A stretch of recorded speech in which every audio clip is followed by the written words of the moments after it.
पूर्णमदः पूर्णमिदं पूर्णात् पूर्णमुदच्यते।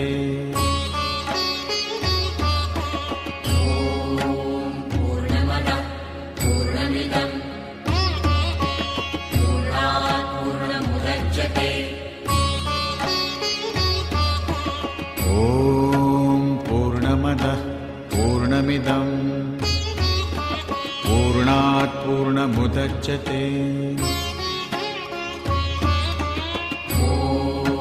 पूर्णमदः पूर्णमिदं पूर्णात् पूर्णमुदच्यते। पूर्णस्य पूर्णमादाय पूर्णमेवावशिष्यते। पूर्णस्य